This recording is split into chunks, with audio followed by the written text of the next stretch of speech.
And I really recommend for people who are getting married to go into marriage with that mindset that you are going to have a blast together.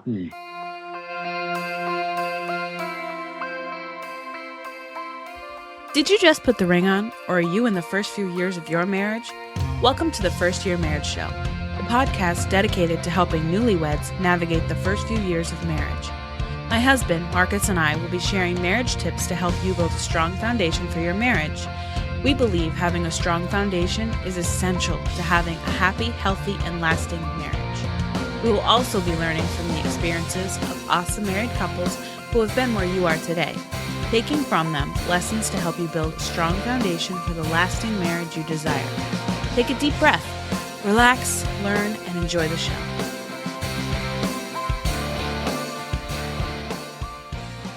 Hello, everybody, and welcome to this week's episode of the First Year Marriage Show. I am your host, Marcus Kusi, and our guests for this week's are Josh and Erin Bender from Australia. Josh and Erin have been married for about 13 years. They have 2 great kids, and they have been traveling around the world since 2012. Together, they provide excellent global travel information and resources for couples, parents, and individuals who are interested in traveling to other countries through their website, travelwithbender.com. Listeners, if you are looking to travel to anywhere around the globe, I highly recommend that you visit their website and check out the awesome resources they have available for us. So Josh and Erin, thank you guys for coming on the show today. Thank you. Nice to be here. Yeah, you're welcome. So I know you guys have been traveling since 2012 when you had 2 kids when you were traveling. Can you guys share a little bit insights about why you guys decided to start traveling together?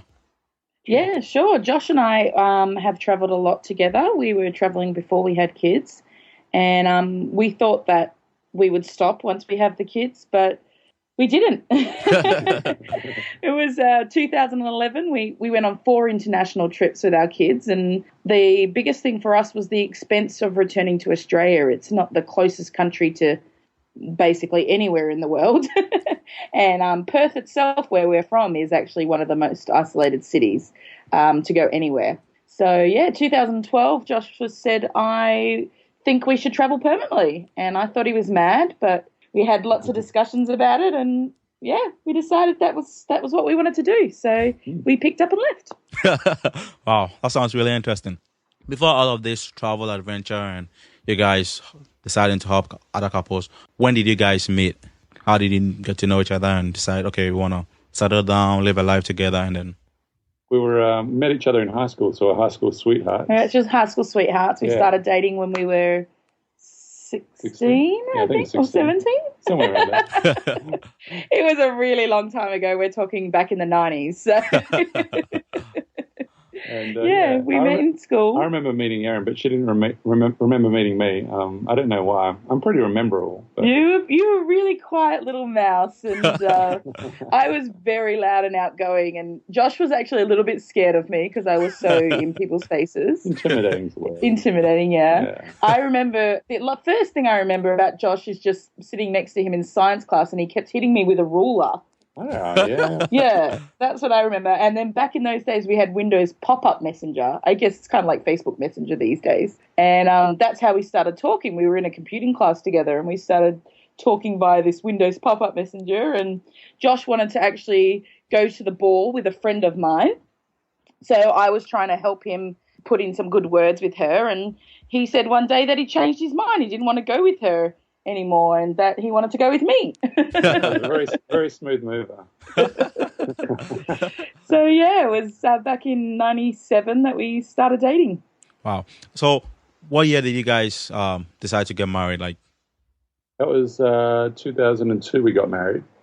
Before that, we were dating very steadily. Erin had actually travelled to London based on her parents' recommendation for 1 year.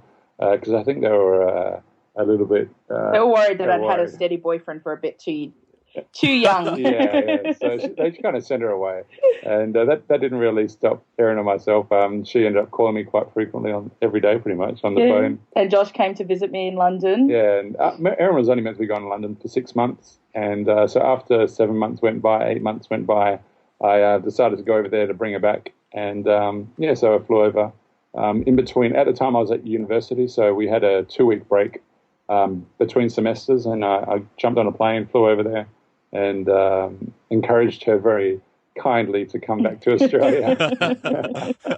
So I returned to Australia, and it was only a few months later that Josh proposed, and we were married at the very young age of 21. Yeah. So, but we had dated 5 years before we were married as well. So we've been together a lifetime. Wow, that's really interesting. I like how your parents sent you away thinking, you're gonna. I'll fall out of love. Yeah, but Josh knew what he wanted, so he went right at it. Yeah, I'm very spent focused. a lot of money doing it. I did. At the time, being at university, I only had a part-time job, so I thought I'd save a lot of money when Erin went away, but I ended up spending it all on the flight, so didn't end up saving anything. Wow. I'm looking forward to learning more about your story and the things that you guys learned as you started traveling throughout that first year also, because I know with marriage, a lot of things that happen, and even though you've known each other for quite a bit of time, living together under one roof is something that a lot of couples struggle with. So we'll definitely delve into all of those issues. During your first year, I know a lot of things happen. If you were to pick one or two words to describe it, what do you guys think it will be? Josh and I never lived together before we got married, so the first year of our marriage was a really big deal for us. And I remember when we first got married that it would take forever for us to get ready in the mornings, because we would wake up and we would just talk.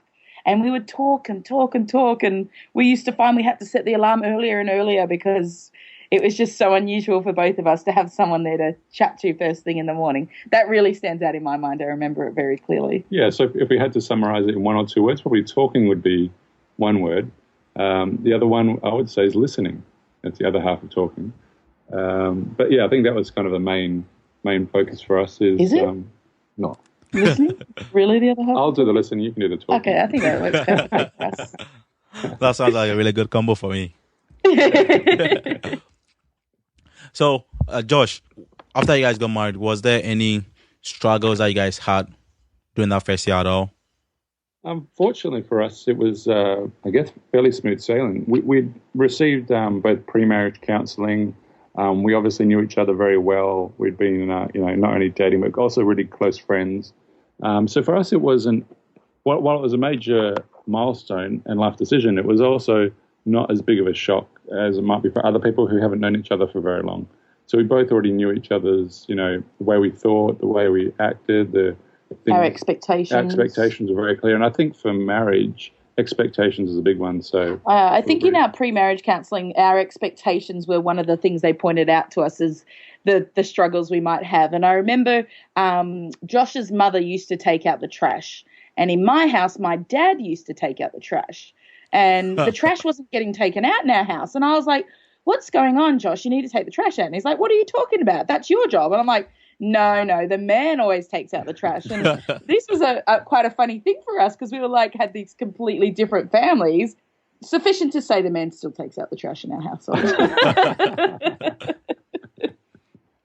So, Josh, how did you feel when Erin told you that she wanted you to take out the trash? Because I was also in a similar situation with my wife. I just want to know how you felt when she asked you to take the trash. I was a bit surprised by it, but I think I'm a fairly reasonable kind of person. So we just found ways of negotiating and finding compromise where we needed. And so focusing on the bigger things, not the smaller things. Yeah. And I think it's the same with children.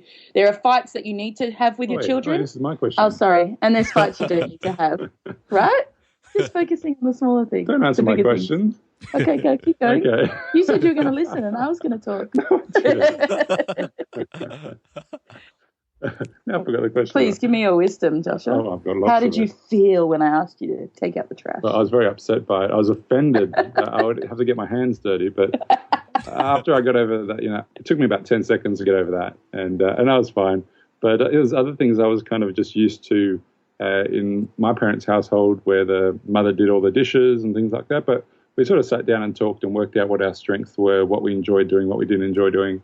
And so we came up with some negotiations like whoever cooked the dinner, then the other person would wash the dishes. And so, as you can imagine, we both really wanted to cook the dinner because we didn't want to wash the dishes.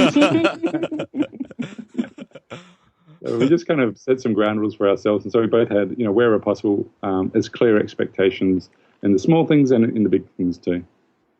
That's really good. I'm glad guys were able to sit down and talk together and share your strengths and weaknesses and be able to combine them to be able to resolve the issues that you had during those early months or the first few months that you were married.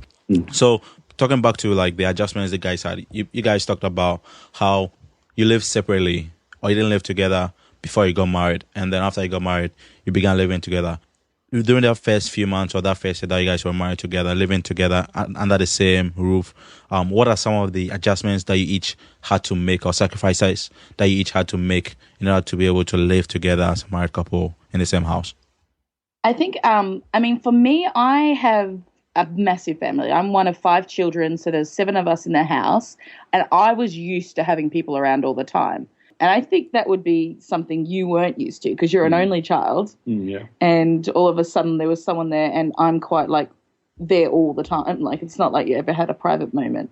I'll be like in the bathroom. I'm like, come talk to me. And he's like, no, I'm not going in the bathroom with you. And I'm like, come on, it's fine.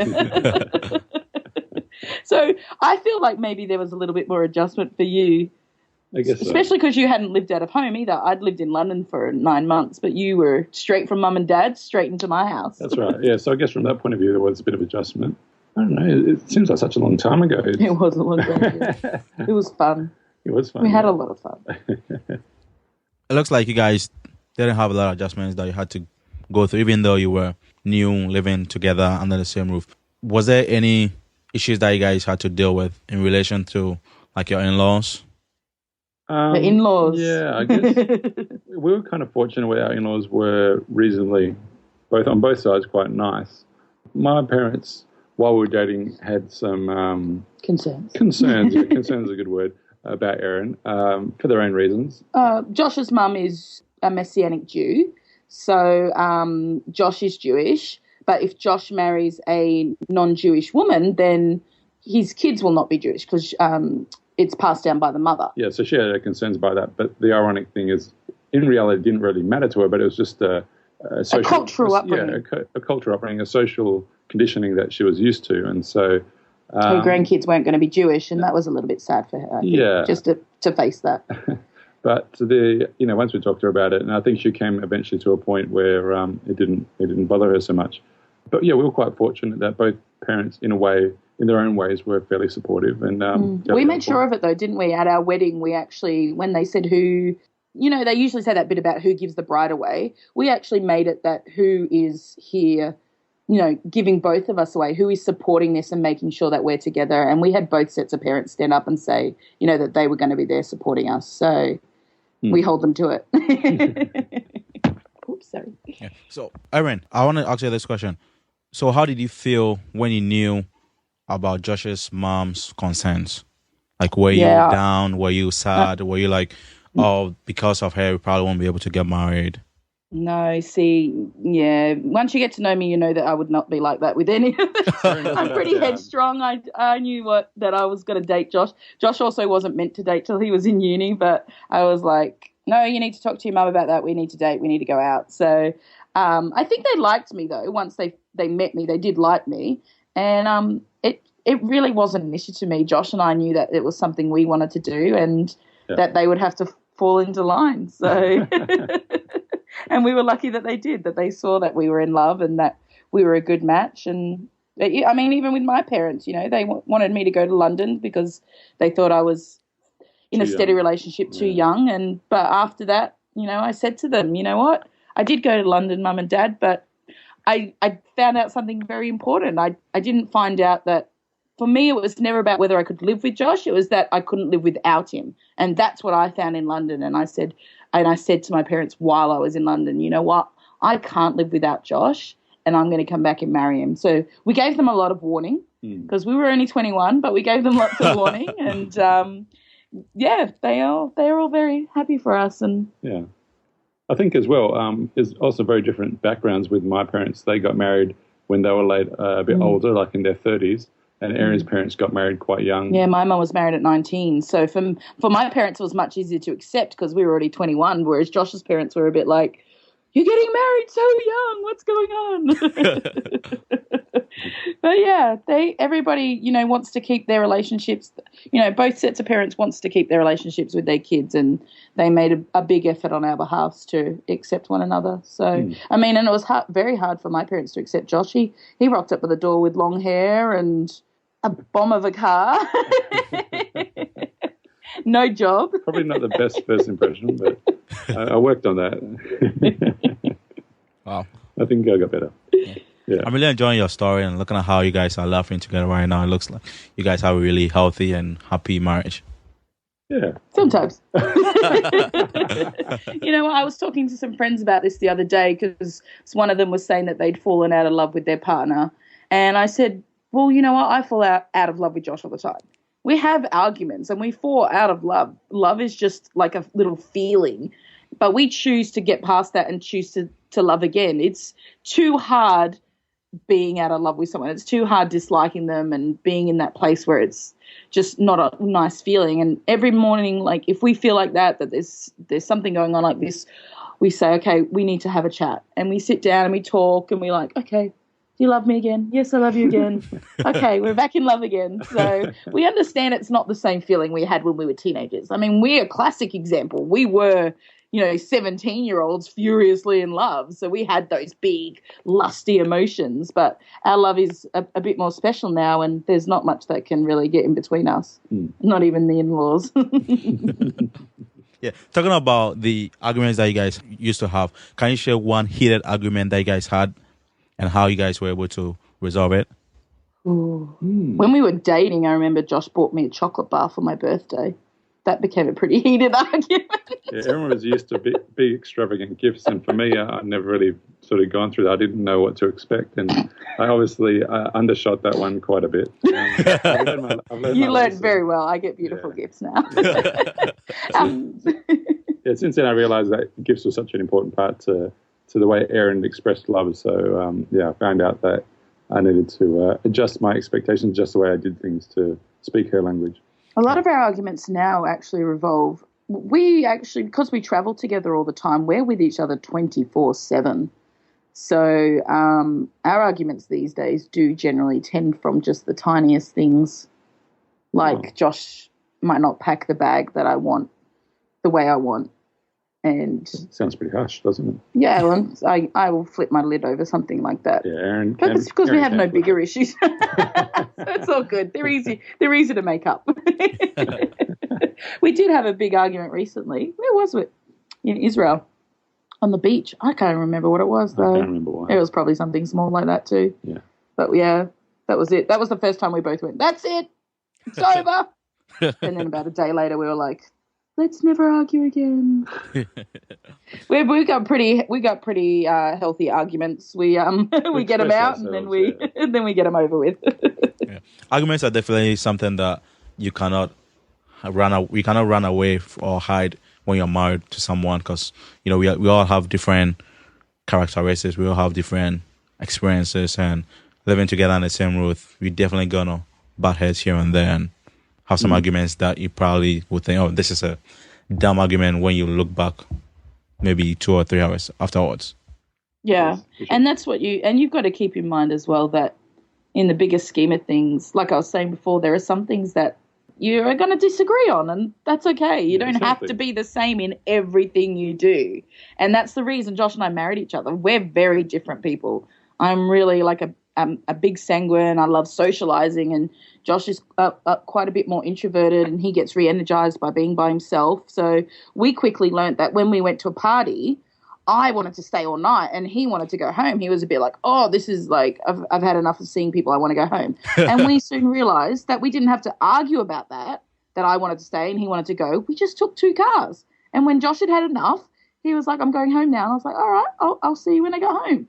And it wasn't something we had to go, no, we're always going to stick together on this, and you'll have to be sad because you're staying longer, or I'll have to be sad because I have to go home. We just made a compromise and it worked well.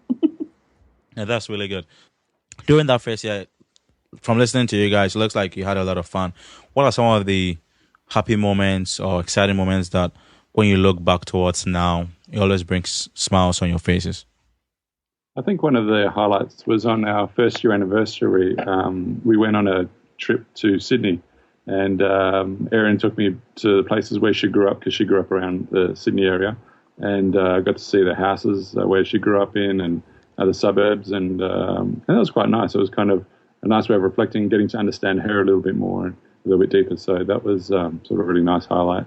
And for me as well, it was the first time I'd visited Sydney and went around there. I remember in our first years of marriage, do you remember on Josh's birthday, we decided to take a week off work together, and we didn't go anywhere. We put the mattress in our living room, and we got like a brand new, what was it back in those days, like a GameCube game. Yeah, it's a video game. We got a brand new video game, and we spent the whole week sitting on our mattress in the living room playing together and eating there. And obviously, because we'd never lived together, we were able to do this like all day, all night, and it was so much fun. We had such a blast. I always remember that moment, that week we spent on the mattress in the living room.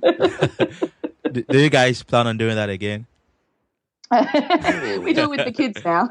They're not quite into video game age yet. I don't think they'd be able to do it all day, but we do have little movie nights and stuff with the kids where we drag the mattress out into the living room, and maybe one day when they're gone out of the house we can do it again. Yeah, it might be a while still though. It sounds really interesting. I personally, I used to play video games when I was growing up, but now I'm not able to play at all because I don't have the time for it. But I can definitely relate with sitting down and just playing a video game 24/7 and just having fun with either your friend or your spouse or a relative. I think at that stage we both had jobs where we worked 9 to 5. So a holiday for us was like a real holiday. We didn't actually have any work, but both of us work from home now. So I think if we sat down and played video games all day, we'd be like, we really should be doing something better with our time. Yeah. And looking at how you guys have an online business, if instead of playing the video game, I can be responding to some emails or doing something like that. Yes, it's very hard to switch off when you have an online business. Josh has actually been working from home for a very long time, even before I was. And that was something else we had to really work on in our marriage, was trying to set up some boundaries, because Josh's office was always there. He'd roll out of bed, grab his breakfast and go straight into his office. He'd be in there at like 7:30, 8 o'clock, and then about 6 o'clock, I'd be like, are you going to come have some dinner? And he'd roll out and eat some dinner and then go back in there. So we had to set up some boundaries, because even though his office was in the home, we still wanted him to be home with us. Yeah, and it was even more so when the kids came along, and we had to set some physical boundaries, like a lock on the door. I guess I would tell little Mia, go ask Daddy to change your nappy in the middle of the daytime. And I would be on a phone call, and I get a crying baby kind of walking in. So that presented its challenges, but simple things sometimes the best solutions. So again, physical lock was good, but also we sat down and talked about it and said, all right, this is the amount of time I'll set aside for doing certain things, and this is how we can expect certain things to go. We both got on the same page, and that made life a lot easier. Yeah. From just what you guys just talked about, I know there are couples who are listening to us right now who might have kids, or some of them might not have kids. They're just married and one of their spouse works from home, and because of that, they're not able to have the boundaries that you guys have in your marriage right now. What would be like 1 or 2 or 3 things that if you were to give to those couples who are listening to us right now, what would you tell them, like, okay, do X, Y, Z, and that will help you guys to be able to set boundaries so that one of you, whoever works from home, or if both of you work from home, you'll be able to set really good boundaries for your marriage and for your workspace too. Yeah. For me, I started working with Josh. I ended up quitting my job and doing the marketing and the accounts for Josh. And for me, my boundary that worked for me was that I actually ended up putting my children into daycare 3 days a week, and went, those are the only times I'm working. Because I was finding that when I was working with the kids at home, I wasn't being a good mum and I wasn't being a good worker. I couldn't do either to the best of my ability. So I ended up putting my children in daycare 3 days a week, and those 3 days were the only days I did work. Then the other 4 days when I was with my kids, I was a mum and I was with them all the time. For me, that worked really well. That was my boundary. Yeah, so I think having clear, defined, start point, end point, whether it's a whole day or whether it's certain hours, that certainly helps. And as a lot of fathers who would commute to their workplace, they'd obviously have to leave very early in the morning and come back late at night. My recommendation, first of all, would be in terms of boundaries. We really enjoyed reading the book about boundaries for marriage, I can't remember the author, but it was really helpful. Dr. Henry Cloud. Yes, that was really, really helpful. And we also read Boundaries for Children. But secondly is also to, sometimes think and prioritize. So for Erin, when she was working full-time, one of her earlier jobs was quite a long distance away. She would have to commute a long way and leave early in the morning. And, we set some goals that she would find a job closer to home so that, we would have more time. Even if we're talking about an extra half an hour or so a day, over, 5 days, that really adds up. So if you think about how much time is lost doing that. And so, as a parent, or even as a husband or wife, if you can think about, look, do I need to adjust my job to fit around my life, my family, rather than the other way around, and really give our family, the highest priority and try to spend as much time wherever we can. Yeah, because even when the kids started going to daycare, you then adjusted your time schedule and you started working while they were at daycare. And then when we picked them up about 3:00, you decided that would be the end of your work day as well. Exactly. And we just started trying to fit Josh's work life into our family instead of fitting our family into a work life. Yeah, I didn't want to be the kind of father that was, looking back when his kids, moved out of home and said, I wish I'd spent more time with them, and it was too late. So I set that as our highest priority, that I would always be there for them, in the mornings, get them ready for daycare on the days they went out, and also went there to pick them up and then play with them afterwards and take them to the park. And even if I had plenty of work to do, it wasn't as important. You would just do it at night when they're in bed. Yeah, it wasn't as important, and it could wait. And so I said, right, once the kids went to sleep, then I would also, spend some time then doing work. So we found that with travel as well. We do a lot of work at night because we want to spend the day with the kids, and that's exactly right. Once they hit bed at 7:00, we then work away. Yeah, thank you guys for sharing these tips, because myself and my wife, sometimes we have these issues here and there on different days. So the insights that you guys are sharing is something that I'm also going to apply in my marriage to be able to set those good boundaries that will help us grow together as a couple. Awesome. Lovely. Yeah. So what are some of the resources or books that you guys think has really impacted your marriage? Probably a major one. The first early one was the 5 Love Languages, and that was really, really Gary helpful. Chapman, right? I think it's Gary. Yeah. I think so. Yeah. Yeah, and for us, because we really spoke hugely different love languages, Erin's primarily a gifts person. We told you the story about that first gift. That was a bit of a downer. And for me, having an average gift, or turned out to be average, wasn't that big of a deal. But for her, it was kind of like a slap in the face. Well, I kept buying Josh's gifts, and he was like, "Oh, thanks," but it wasn't never as exciting for him. And I was like, "Hello, I got you a gift. It's like awesome." And for me, it was acts of service. And so every time Erin would say, wash the dishes or do something for me, I was like, wow, that's wonderful. Really? And and for Erin, she didn't really care much for doing that. So I think it's one of those things that when you can define and put something into a box, you can make more sense out of it. And for a lot of couples, we realized that they were getting frustrated at each other because they just weren't speaking the same love language, and so they would feel undervalued, and they would feel frustrated, and they would get upset, and that would turn into all sorts of problems. But I'm quite grateful that we really got a good grasp on that side of things fairly early on. And he has one for kids as well. It's really great to just establish their love language, and you just see the way their eyes light up when you're actually speaking to them in a way they understand, which is completely different for both of our kids. So that was really helpful.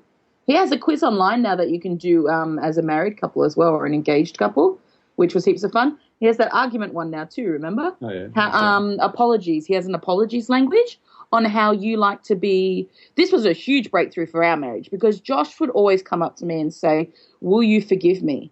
And I just thought those were just the weirdest words ever. I was just like, what? No, I'm not going to forgive you. You've done something wrong. And it would really hurt him because he was genuinely apologetic. And we did this quiz on the 5 Love Languages website, the apologies quiz, and found out that for Josh was the way he said sorry. And for me, he wasn't saying sorry. He was just asking for forgiveness. And I was like, no, you need to say sorry. And the way I said sorry was different as well. And that was a huge breakthrough for us. We were like, oh, we were saying it differently, but we meant the same thing. And now we understand. Yeah, I know the 5 Love Languages is a breakthrough book for a lot of marriages, and even with our marriage was a breakthrough book for us because what I thought was Ashley's love language wasn't what it was, and what she also thought for me wasn't what the way that I expected her to love me. So reading that book really helped us also in many ways that we are really grateful to Dr. Gary Chapman for writing that book, because I know it's really helped a lot of couples worldwide. Yeah, and another great one that is excellent for couples when they get married is anything by Dr. Kevin Lehman.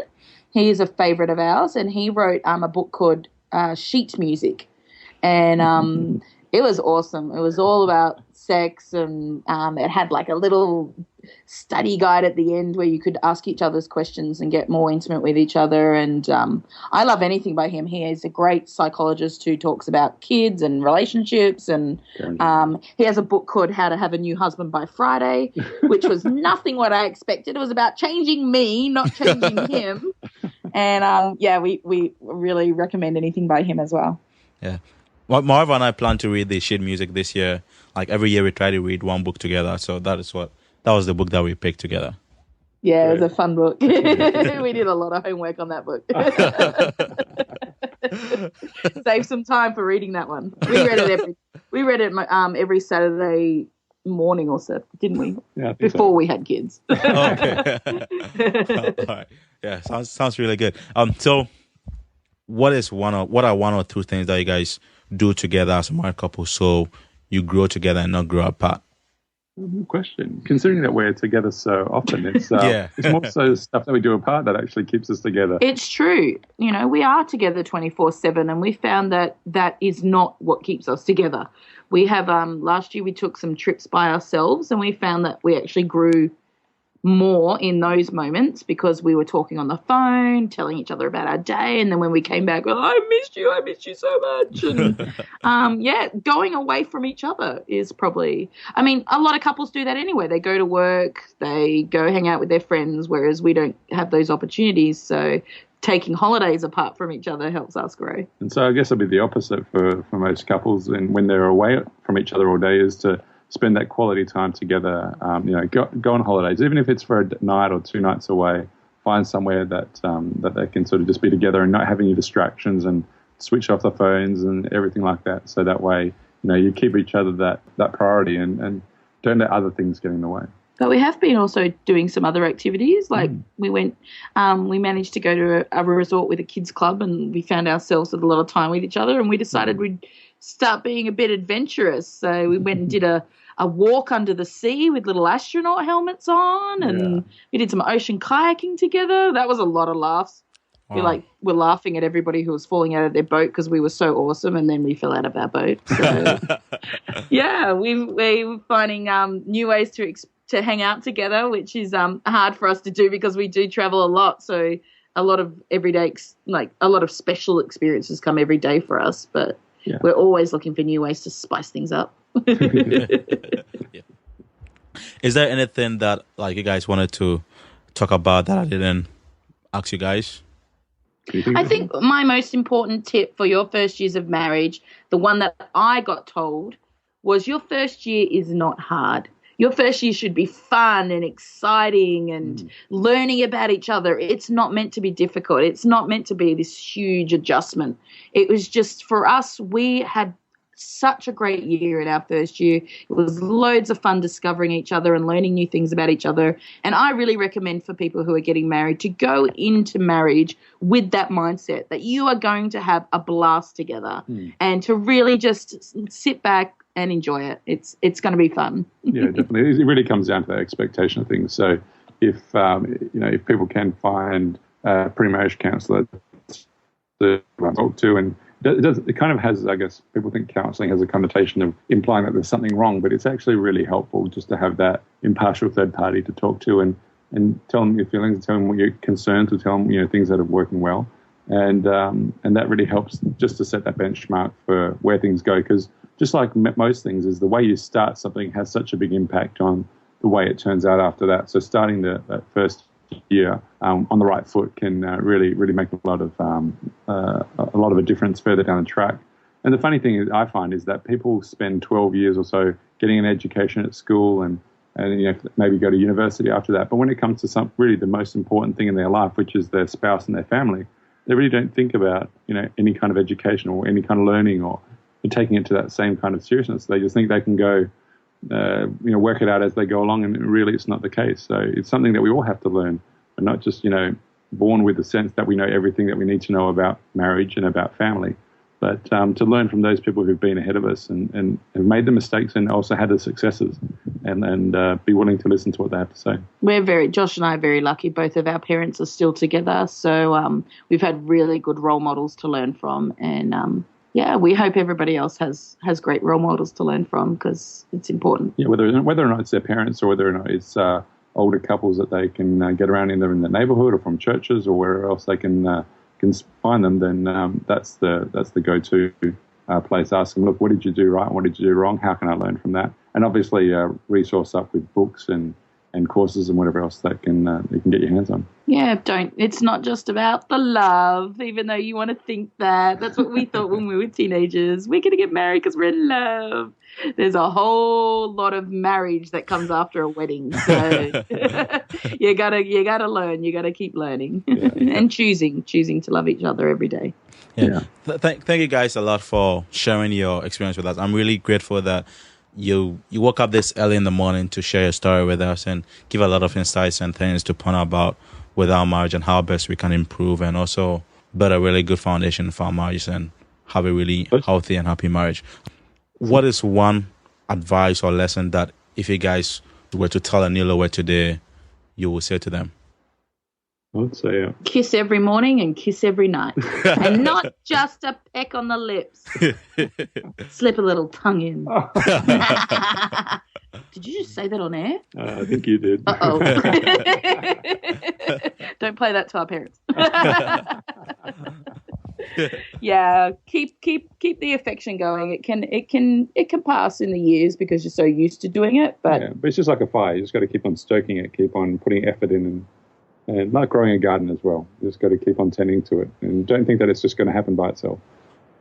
Erin and Josh, I'm really excited right now, and I'm really happy and thankful that you guys came to share your story with us. How best can our listeners connect with you guys if they want to say thank you or they want to get to know more about your travel experience or the travel adventures? Oh, we are everywhere. You can find us on Facebook, Twitter, Instagram, Pinterest. Just go to our website, travelwithbender.com, and you can email us from the website and or check us out on Facebook. Same words, Travel with Bender. And we love hearing from people, so write to us and we'd be happy to connect. Yeah. Thank you guys again for sharing your story with us. Pleasure. Thank you. Thank you for listening to another episode of the First Year Marriage Show. To submit a question, feedback, or suggestions for the podcast, visit firstyearmarriage.com/feedback. Apply what you've learned today and build a strong foundation for the happy, healthy, and lasting marriage you desire. Enjoy your marriage. Enjoy your life.